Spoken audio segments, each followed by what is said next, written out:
This is my chilies. Every year I tend to grow some chilies in favor for my husband. This year I only have these two plants that have been developed in full size. I had more seedlings, but I give most of them away to friends because I felt like there's no space for them this year. So to get chili fruits you have to help the plants with pollination. And this you have to do if you grow them as I do, indoor or higher up than second floor on the balcony, for example, because it could be hard for the insects to find them that high. To pollinate them you need some kind of gear or equipment. This one is the absolutely best one. It's a little bit very soft brush.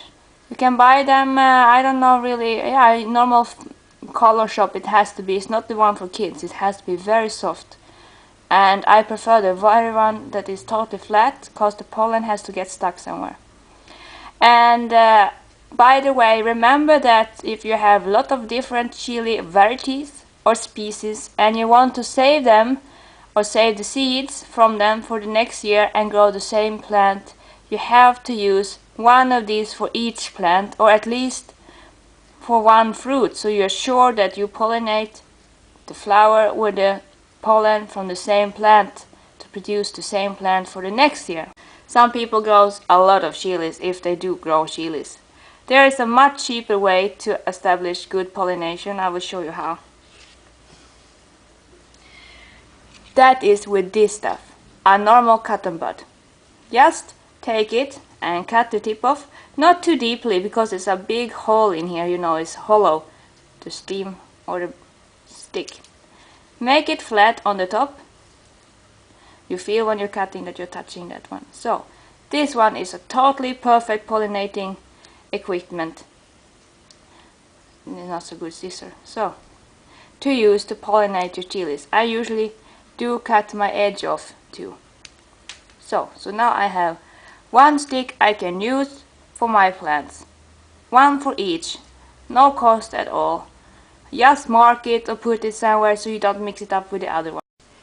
This is a branch of my chili plant. As you can see, it has both chili fruits and flowers. To achieve good pollination, you should pollinate the flowers twice a day, morning and evening. The most important time is the morning, since that's the time when the flower is smelling.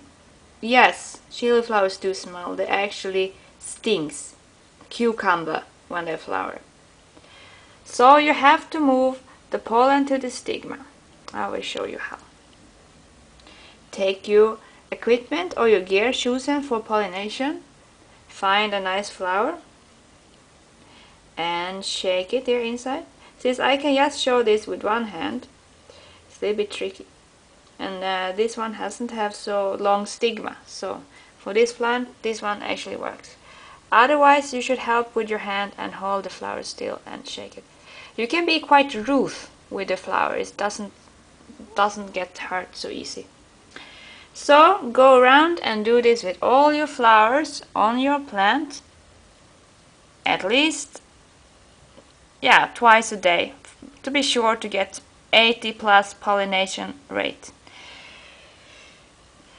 80+ % pollination rate, maybe, so you get my point. As far as I have done it once a day, I get around between 50 and 70%, depends how official I am.